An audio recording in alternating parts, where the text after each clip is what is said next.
En l'an 2147, l'humanité avait enfin atteint les étoiles. La coalition de la Terre unie, CU, avait établi des colonies sur 3 planètes lointaines, mais leur expansion dans l'espace avait un prix, le conflit. Une race d'extraterrestres avancés connus sous le nom de Vélins revendiquait la domination sur une grande partie de la galaxie et considérait l'exploration humaine comme un acte d'agression. Pendant des décennies, des escarmouches éclatèrent entre les forces de la CU et les flottes Vélins, chaque camp luttant pour sa survie sur un vaste champ de bataille cosmique. Le commandant Adrien Cross était l'un des chefs militaires les plus décorés de la Terre, un homme dont le génie tactique lui avait valu à la fois admiration et crainte.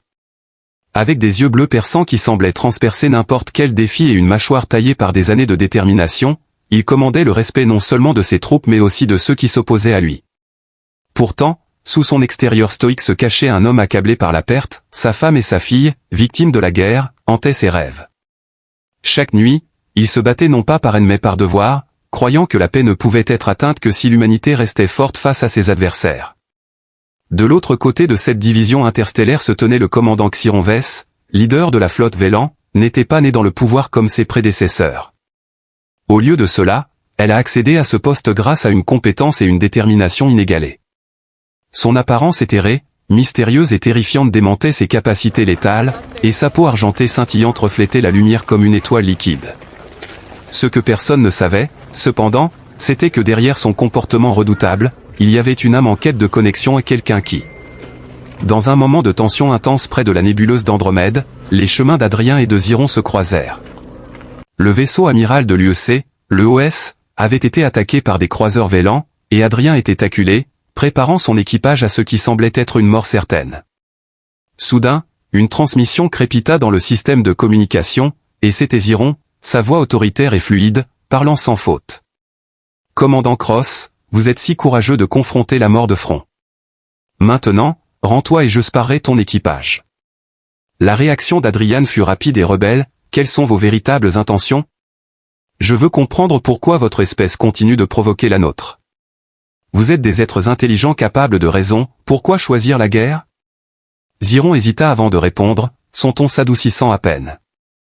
Leur interaction inattendue a commencé une relation tacite qui s'est formée au cours des mois suivants de combats intenses. Cela ressemblait moins à une bataille qu'à une danse entre Adrien et Xiron, qui participaient à de nombreuses rencontres, chacune révélant quelque chose de nouveau sur l'autre. Ils échangèrent des insultes, des tactiques, et même des moments d'admiration hésitante. Deux commandants louant discrètement les forces de l'autre tout en se tournant autour, essayant de trouver les défauts de l'autre. Lors d'une soirée tragique suivant un combat particulièrement brutal, Adrien se retrouva seul dans ses quartiers à bord de l'EOS. Le fardeau du leadership pesait lourdement sur lui, et il se demandait fréquemment si les sacrifices en valaient la peine.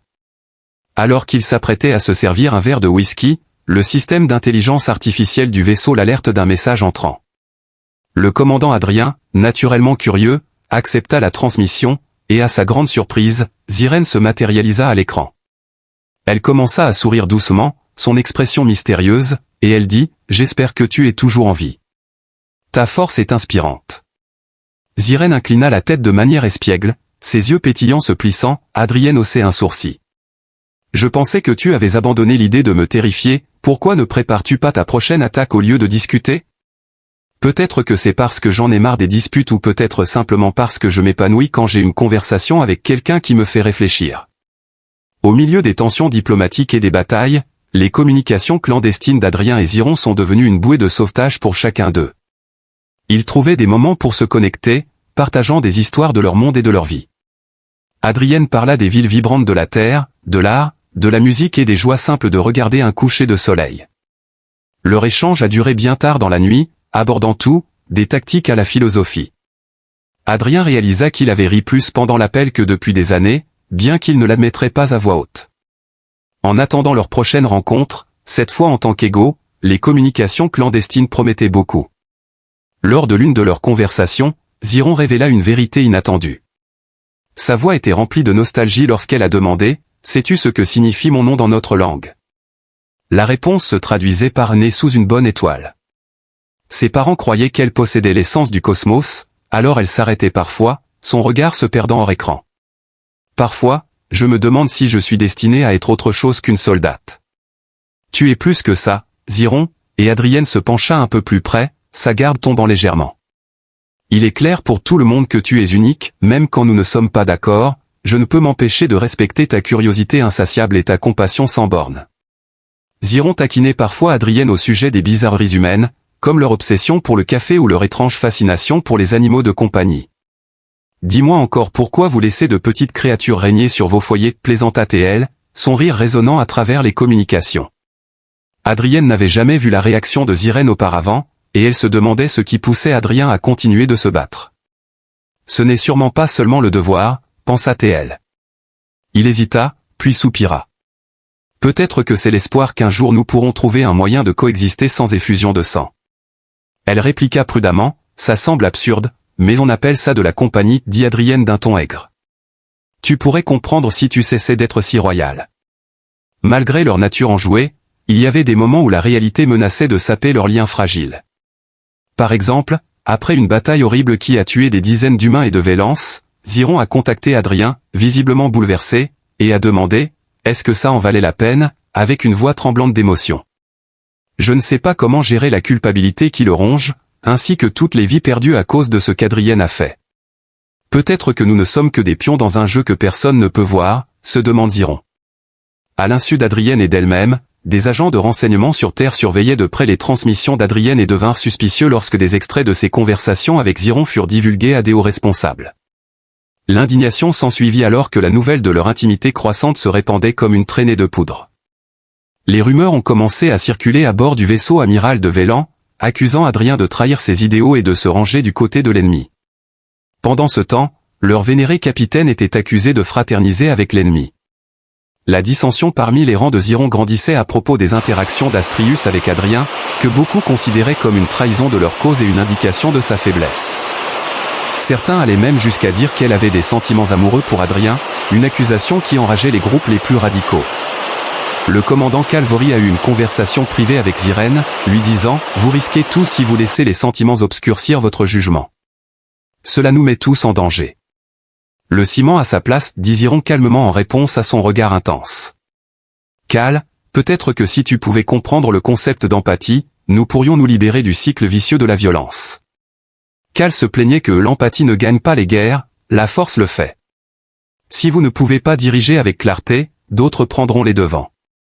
En raison de directives concurrentes de la Terre et du Conseil Vélan, une opération conjointe a mal tourné, entraînant des accusations de sabotage de part et d'autre et une reprise des hostilités. Au milieu de tout ce chaos, Adrienne reçut l'ordre de couper immédiatement tout contact avec Ziron. Si elle ne le faisait pas, elle ferait face à une procédure de cour martiale. En même temps, Ziron était sous une pression intense de la part de ses supérieurs pour mettre fin à la menace humaine une fois pour toutes, peu importe le coût pour Adrienne et la connexion grandissante entre Ziron et Adrienne. Ils savaient tous les deux que leur décision pouvait briser la trêve fragile qu'ils avaient tant peiné à établir, et la tension atteignit son paroxysme lors de l'opération Eclipse, une mission clandestine visant à voler un artefact extraterrestre que les deux camps croyaient détenir la clé de la domination galactique.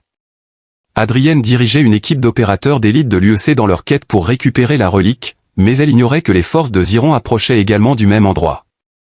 Ce qui aurait dû être une simple récupération s'est transformé en une embuscade mortelle. « Adrien, nous avons été piégés » cria Adrienne, sa sérénité habituelle brisée par le désespoir, alors qu'elle appelait à l'aide, mais son appel fut interrompu par la voix crépitante de Ziron à travers la radio. « Retraitez-vous maintenant. »« Non. » Adrienne répondit, « Nous ne pouvons pas laisser cette chose entre leurs mains, rejoins-moi au point d'extraction, je te couvrirai. » En défi de toute logique et de tout protocole, ils se rassemblèrent au milieu du chaos. Adrienne tirait des balles de suppression tandis que Ziron sautait élégamment par-dessus les décombres, ses mouvements délicats et précis. Ils se frayèrent un chemin jusqu'à l'artefact, leur coordination impeccable malgré le fait qu'ils n'aient jamais entraîné ensemble. Au moment où ils arrivèrent au site d'extraction, Ziron était haletant et couvert de sang. « Écoute-moi » supplia Adrienne avec urgence, « ce n'est plus seulement une question de nous. Celui qui contrôle cet artefact contrôle l'équilibre des pouvoirs. Si nous le détruisons, nous leur refusons la victoire. » « Es-tu sûr ?» Adrienne dit, ses yeux se posant sur le bijou étincelant dans sa paume. « Ça pourrait signifier tout perdre. » Sans attendre de réponse, elle déclencha le mécanisme d'autodestruction de l'artefact, et le duo se précipita sans peur vers leur vaisseau sur le OS. « Cela signifie choisir ce qui compte vraiment, dit-elle, son regard fixé sur le sien. Adrien regarda avec émerveillement alors que l'artefact éclatait en une rafale d'énergie radieuse à travers le hublot. Un bref moment de soulagement passa, mais il fut rapidement remplacé par une convocation officielle du commandement de la Terre exigeant son retour immédiat pour faire face à des accusations d'insubordination et de trahison. Ziron, elle aussi, a fait face aux critiques de son conseil, qui la considérait comme une honte pour avoir collaboré avec l'ennemi. Au milieu du déluge d'accusations et de récriminations, aucun d'eux ne regrettait sa décision. Ils n'avaient pas agi en tant que commandants liés par le devoir, mais en tant qu'individus animés par un but commun. Leurs actions ont envoyé des ondes de choc à travers les deux civilisations, amenant les citoyens à remettre en question la moralité de la guerre perpétuelle. Les rumeurs de leur alliance se répandirent rapidement, suscitant des débats à travers les galaxies. Malgré la pression croissante, Adrien et Ziron restèrent forts, sachant que leur lien avait déclenché quelque chose de plus grand qu'ils n'auraient pu rêver seuls. Certains les louaient comme des individus courageux qui osaient rejeter la haine, tandis que d'autres les vilipendaient comme des traîtres qui sapent une animosité séculaire. Alors qu'Adrien faisait face aux murs mécaniques impitoyables de la salle du tribunal de la Terre, la gravité de sa position se magnifiait. Depuis leurs chaises élevées, les hauts fonctionnaires le regardaient de haut, leurs expressions mêlant mépris et perplexité. Le commandant Cross commença, sa voix dégoulinant d'eux. Comment expliquez-vous votre acquittement des accusations de collaboration avec l'ennemi, de mise en danger des activités confidentielles et de compromission de la sécurité de la coalition de la Terre unie? Coupable, dit-il fermement, provoquant des murmures dans la foule.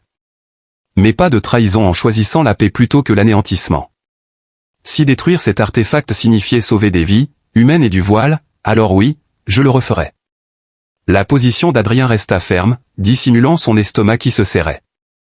Avant qu'Adrien ne puisse répondre, Halstead frappa du poing sur la table en disant « La paix, vous parlez de paix tout en vous alliant avec les mêmes êtres qui ont tué des millions des nôtres. » Alors qu'un jeune lieutenant se levait timidement de son siège, il dit « Monsieur, puis-je parler ?» Elle s'adressa au panel et demanda la permission de parler, en maintenant une voix calme mais chargée d'émotion. Il vaut la peine de réfléchir à l'idée que le commandant Cross pourrait avoir raison. Et si nous avons combattu sans comprendre, en nous accrochant à la haine à la place? Ces efforts ont sauvé de nombreuses vies aujourd'hui.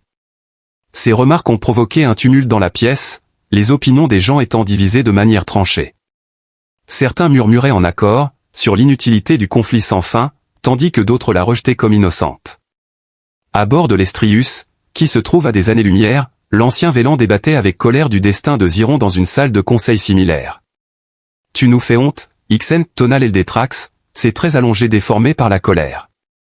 Ton attachement à cet humain affaiblit notre détermination. Le niez-vous ? » Une femme nommée Ziron se leva, sa peau argentée scintillant sous les lumières vives. « Je ne nie rien, dit-elle calmement. Oui, je ressens quelque chose pour Adrien Cross, du respect, de la compréhension, peut-être même de l'affection. Mais ensuite, quelqu'un d'autre prit la parole, interrompant les mélodies apaisantes du savant. Théra, est-ce que reconnaître notre humanité ou nos sensibilités partagées me rend moins fidèle à notre cause? Un historien bien connu a déclaré, Ziron dit la vérité, affirmant, nous nous battons non pas parce que nous devons, mais parce que nous refusons d'écouter. Ces choix nous poussent à reconsidérer ce que signifie vraiment la victoire. Devons-nous la punir pour avoir osé chercher l'harmonie? En dehors des chambres, l'opinion publique reflétait la division parmi les colonies Vélan alors que le débat se poursuivait, les partisans soutenant que les actions de Xiron montraient une maturité au-delà de ces années et les opposants arguant que la clémence encouragerait les rébellions futures. Les disputes se sont intensifiées, certains accusant Ziron de trahir la cause tandis que d'autres la louaient pour sa vision. Au milieu de tout ce chaos, Adrien et Xiron maintenaient une communication secrète, se soutenant mutuellement par un message crypté. Xiron rayonnait d'un sourire sentimental en se demandant pourquoi les gens le trouvaient si irrationnel et imprudent. Je me demande si leur peur est du changement ou de l'espoir. Adrien a laissé échapper un rire amer, qui lui semblait familier. Les gens m'accusent d'être une marionnette, et elle a plaisanté en disant qu'elle était tombée sous ton charme. Son rire était léger et sincère, comme s'il pouvait voir à quel point cette accusation est absurde. Tu es bien trop têtu pour te laisser manipuler par les autres. Leur humour offrait un soulagement fugace mais le poids de leurs circonstances pesait lourdement sur eux. Tous deux savaient que leur décision comportait des risques bien au-delà des conséquences personnelles. Ils étaient devenus des symboles dans une lutte idéologique plus vaste. Chaque mot prononcé en leur défense ou contre eux se propageait, influençant les esprits et les cœurs à travers les galaxies. Alors que les jours se transformaient en semaines, les tribunaux traînaient en longueur, non résolus. Le discours public s'intensifiait, alimenté par une couverture médiatique qui dépeignait Adrien et Xiron soit comme des martyrs, soit comme des vilains. Au milieu du chaos, un mouvement de base émergea, soutenu par des citoyens ordinaires fatigués de l'effusion de sang, se faisant appeler l'Alliance de la Concorde. Ils prônaient le dialogue plutôt que la destruction, utilisant l'histoire d'Adrien et Xiron comme preuve que la coopération était possible. Pourtant, malgré le soutien croissant, le danger planait.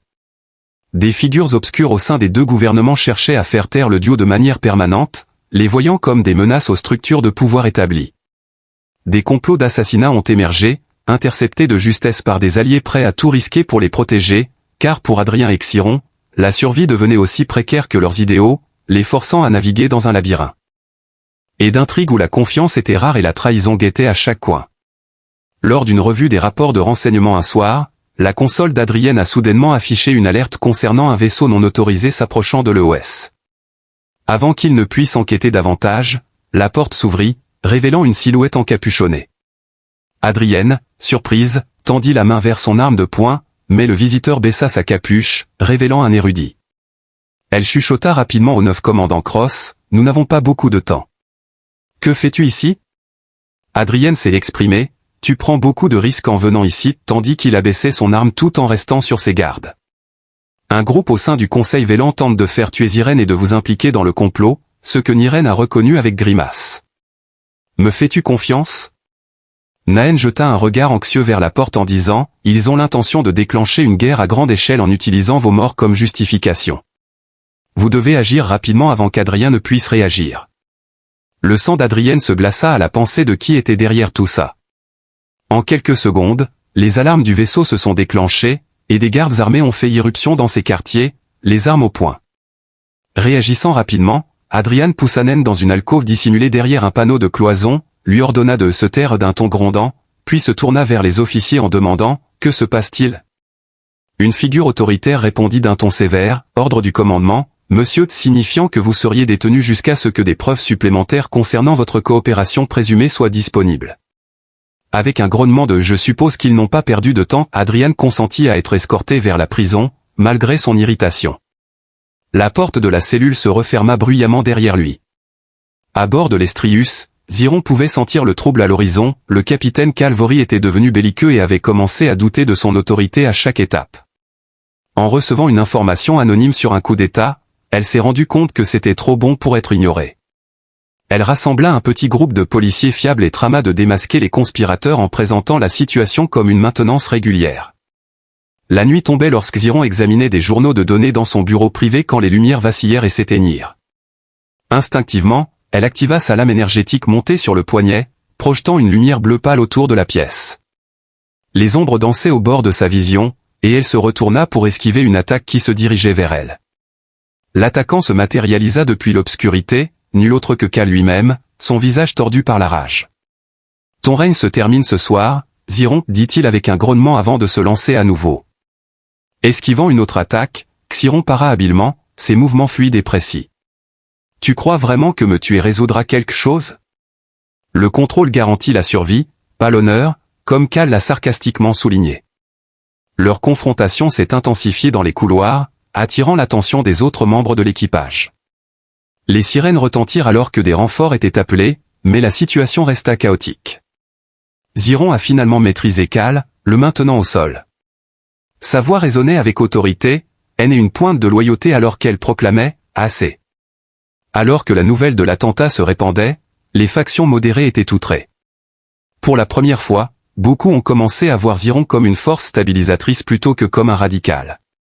De même, des manifestations ont éclaté parmi la population terrestre en réponse à la détention d'Adrienne, avec des partisans scandant des slogans comme « Libérer la Croix » et « Plus de guerre ». La perception du public envers les deux gouvernements a changé radicalement, les forçant à réévaluer leur position.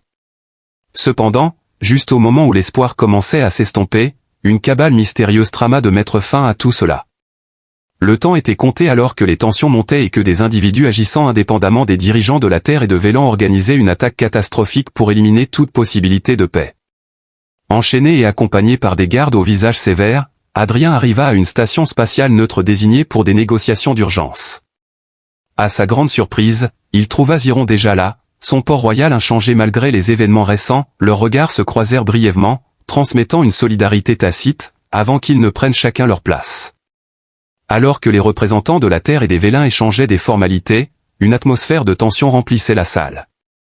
L'ancien Thrax ne perdit pas de temps à accuser, sa voix résonnant dans la pièce. Les actions de votre commandant humain ont sapé nos efforts de paix, il collabore ouvertement avec les nôtres, sapant la confiance. Adrienne se pencha en avant, ses chaînes tintant doucement, mais ici nous parlons au lieu de nous battre.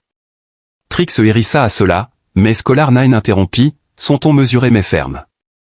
Au lieu de blâmer, concentrons-nous sur la recherche de solutions. Les deux parties ont des griefs, mais continuer ce cycle ne sert à personne. Alors que les discussions se poursuivaient, les esprits s'échauffaient à plusieurs reprises, jusqu'à ce que l'amiral Holstead frappe la table de son poing en criant « Nous ne pouvons pas négocier ». Est-ce ainsi que vous appelez les personnes qui cherchent la justice ou seulement celles qui ne sont pas d'accord avec vous? Ziren dit sèchement, sa voix résonnant avec les délégués alors qu'ils voyaient une occasion de s'exprimer. Adrienne a ajouté « Regardez autour de vous, nous avons passé des décennies à nous détruire les uns les autres. Pour quelle fierté, quelle peur, il est temps d'arrêter de laisser l'histoire dicter notre avenir. » Nonobstant le rythme glaciaire des progrès, certains accords ont été rédigés pour aborder le partage des ressources et les frontières territoriales, ce furent les premiers pas vers la coexistence, mais sous la surface, la suspicion persistait, menaçant de faire dérailler l'accord fragile. Les rumeurs de sabotage abondaient, et la présence de drones de surveillance à l'extérieur des fenêtres de la station servait de rappel sobre du danger imminent. Tard dans la nuit, Ziron et Adrien se rendirent secrètement à une plateforme d'observation isolée, où ils contemplèrent la nébuleuse tourbillonnante à la recherche d'un moment de paix. « Crois-tu qu'ils prêteront jamais attention ?» demanda Ziron avec un soupir. « Je souhaiterais pouvoir t'épouser, Adrien, car l'amour n'a pas de limite. » Adrienne haussait les épaules, son regard mêlant épuisement et détermination. « Peut-être pas aujourd'hui, mais nous avons semé des graines, et quelqu'un les arrosera éventuellement. » Avec un sourire plein de nostalgie, il dit « Ziren, je ressens la même chose. » Au milieu du chaos, Adrien et Ziron ont travaillé ensemble pour secourir les innocents et éliminer tout danger en retournant à la salle de conférence pour découvrir que la sinistre cabale avait orchestré une attaque coordonnée sur l'établissement. Les délégués furent contraints de fuir pour se mettre à l'abri alors que le bâtiment tremblait sous les explosions. Malrich, un opérateur renégat dont l'animosité envers les deux espèces n'avait pas de limite, était le cerveau de l'attaque. Leur solidarité a encouragé les autres, et ils ont transformé la terreur en but alors qu'ils se frayaient un chemin jusqu'au centre de la station. Vous pensez que la paix est possible? Je détruirai cette station avant de te donner la moindre chance de réussir, cracha Teil, brandissant un pistolet à plasma. Xiron avança, sa voix inébranlable face au danger, si Malrich hésite, Adrien aura l'occasion de le désarmer et de neutraliser l'agresseur. La bataille avait assuré une trêve fragile, mais d'autres épreuves les attendaient. Malgré leurs blessures, Ziron tenait fermement la main d'Adrienne, se tenant droit comme des symboles de défi contre le désespoir. Adrien et Ziron savaient que leur voyage était loin d'être terminé, mais ils ont choisi de célébrer la victoire sur la station spatiale. C'était un tournant pour leur espèce et pour Adrien et Xiron en particulier. La tentative de sabotage ratée avait exposé le cabal à la Terre et à la direction Vélan, les obligeant à affronter l'influence destructrice des extrémistes au sein de leur rang. Pour la première fois en des décennies, la perspective d'une paix durable semblait plus qu'un simple rêve, alors que les manifestations publiques contre ces personnages mystérieux se multiplièrent, entraînant des changements importants dans le contrôle gouvernemental et militaire. Les liens entre Adrien et Xiron sont devenus un symbole d'espoir, prouvant que l'amour pouvait surmonter n'importe quelle division. Malgré la résistance initiale des partisans intransigeants, les modérés des deux côtés se sont ralliés autour d'eux, défendant leur cause. Sur la même station spatiale neutre où ils avaient affronté Malry, ils ont signé un accord historique, mettant officiellement fin aux hostilités entre l'humanité et le Vélance. Bien sûr, ce n'était pas parfait. La méfiance séculaire n'a pas disparu comme par magie, mais c'était un début. À la suite de l'accord, Adrienne et Xiron ne furent pas punis pour leurs actions durant la guerre, mais plutôt nommés ambassadeurs conjoints chargés de promouvoir la coopération entre leurs peuples. Ils parcouraient les galaxies, s'adressant aux foules, visitant les écoles, et travaillant sans relâche à démanteler les préjugés. Cependant, tout le monde ne les accueillait pas, certains voyaient encore leurs relations comme anormales voire dangereuses. Cependant, au fil du temps, les attitudes ont changé et les esprits sont devenus plus ouverts. Lors d'une soirée après avoir donné un discours à un festival culturel interespèce, Ziron regarda Adrienne avec une lueur malicieuse dans les yeux et demanda « Te souviens-tu de ce que j'ai dit sur cette plateforme d'observation » Adrienne sourit, se remémorant ses excuses sincères. Alors qu'elle retirait un petit objet cristallin orné de motifs élaborés, le conférencier continua « J'ai parlé avec des érudits des deux côtés et les traditions peuvent évoluer. » Adrienne regarda l'artefact scintillant, son cœur se gonflant d'émotion. « Tu es sérieuse ?» demanda-t-elle, sa voix remplie de danger. Son ton était enjoué, mais son visage était sérieux, le croiriez-vous? La cérémonie de mariage, qui combinait les traditions humaines et vélin, a eu lieu sur une belle lune dans un système stellaire binaire. Le commandant Adrien Cross se tenait fermement à ses côtés, non seulement en tant qu'allié mais aussi en tant que partenaire pour l'éternité. L'emplacement avait été soigneusement choisi pour sa beauté époustouflante et son importance symbolique. Alors qu'Adrienne et Ziron se tenaient devant leurs proches et amis, ils dégageaient bonheur et fierté, leur lien brillant plus fort que les étoiles au-dessus. Le rituel sacré d'entrelacement des flux d'énergie, qui symbolisait l'unité, se mêlait à l'échange terrestre des vœux. La joie qu'ils ressentaient en tant que couple marié était palpable. Vivre en harmonie nécessitait des compromis, surtout puisque ni la physiologie humaine ni celle des voiles n'étaient entièrement compatibles avec l'environnement de l'autre. Au début, ils alternaient entre la Terre et Vela Prime. S'adaptant aux exigences uniques de chaque monde, ils se sont finalement installés sur une planète colonisée et terraformée appelée Solara, conçue spécifiquement pour accueillir les deux espèces. Ses paysages vibrants et son infrastructure partagée en ont fait un refuge pour les familles interespèces, dont beaucoup considéraient Adrien et Xiron comme des pionniers. Leur plus grande bénédiction est venue 2 ans après leur mariage lorsque Xiron a donné naissance à des jumeaux, un garçon nommé Kaline en l'honneur de son ancien rival devenu allié et une fille nommée Léora, signifiant lumière en terran. Les enfants ont hérité des traits des 2 parents. La peau teintée d'argent de Kaline scintillait faiblement au soleil tandis que les yeux bleus profonds de Léora reflétaient ceux d'Adrienne. Les voir grandir remplissait Adrien et Xiron d'une fierté indescriptible. Ensemble, ils enseignaient à leurs enfants le courage, l'empathie et l'importance de combler les divisions. Kaline, qui était beaucoup plus âgée que ses camarades de classe, montrait une aptitude pour l'ingénierie et bricolait toujours divers appareils. Léora, en revanche, avait un don naturel pour résoudre les conflits sur le terrain de jeu et faisait preuve d'une sagesse bien au-delà de ses années. Tous deux s'épanouissaient dans la communauté accueillante de Solar, où ils étaient exposés et encouragés par des personnes qui valorisaient la diversité. Les années passèrent, et Adrienne et Ziron continuèrent à travailler comme ambassadeurs, mais maintenant ils ne ressentaient plus autant de pression. La paix s'était installée, et leur histoire avait inspiré beaucoup à chercher la compréhension plutôt que le conflit. Leur héritage était préservé dans des statues, et des chansons étaient chantées en leur honneur. Un soir paisible, alors que la famille était réunie sous les ciels lavandes de Solar, Adrienne passa un bras autour de Ziron et regarda avec tendresse leurs enfants jouant à proximité. « Tu sais, réfléchit Ziron, si quelqu'un m'avait dit il y a des années que je finirais ici avec toi et eux, je ne l'aurais pas cru. » Souriant tendrement, Ziron posa sa tête sur son épaule et dit « Et pourtant, nous y sommes contre toute attente. » À ce moment-là, enveloppé d'amour et de lumière, il embrassa la tempe d'Adrienne et répéta « Nous y sommes. » Leur rire se mêlait au son de la nature, emporté par la douce brise. Adrienne et Xiron savaient qu'ils avaient trouvé un but et le bonheur ensemble, et ils avaient réécrit l'histoire pour créer un avenir où les différences n'étaient pas craintes mais célébrées. Alors qu'ils regardaient leurs enfants chasser les lucioles à travers le pré, ils réalisèrent que leur voyage ne faisait que commencer.